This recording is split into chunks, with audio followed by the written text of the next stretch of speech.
শিক্ষকের মর্যাদা ও বেতনের বিষয়টি নিয়ে কাজ চলছে শিক্ষামন্ত্রী।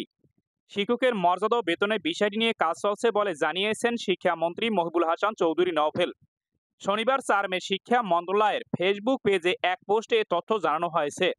শিক্ষামন্ত্রী মহবুল হাসান চৌধুরী বলেছেন, শিক্ষার্থীদের মধ্যে যারা পঞ্চম শ্রেণী পর্যন্ত পার করেছে তারা যেন মাধ্যমিক পরীক্ষা পর্যন্ত আসতে পারে এবং তারা যেন ঝরে না পড়ে, সেটা নিশ্চিত করাই আমাদের লক্ষ্য। পোস্টে শিক্ষক ও অভিভাবকরা বিভিন্ন মন্তব্য করেছেন।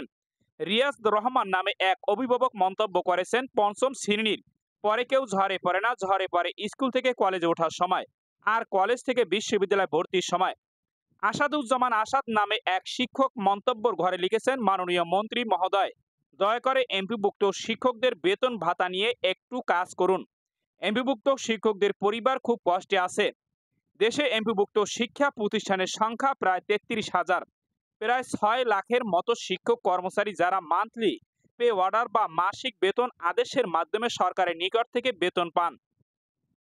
একজন সাধারণ শিক্ষক স্কুল বা মাদ্রাসায় যোগদান করার শুরুতে বেতন পান 12,750 টাকা।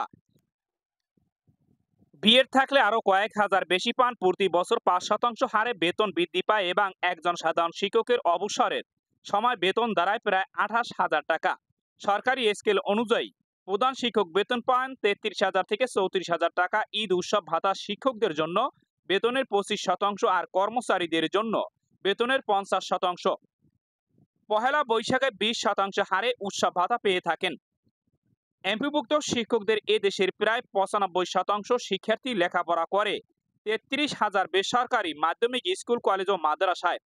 এসব শিক্ষা প্রতিষ্ঠানের শিক্ষক কর্মচারীর সংখ্যা প্রায় 6 লাখ। এসব শিক্ষা প্রতিষ্ঠান শিক্ষক কর্মচারীর অবস্থা আরো নাজুক।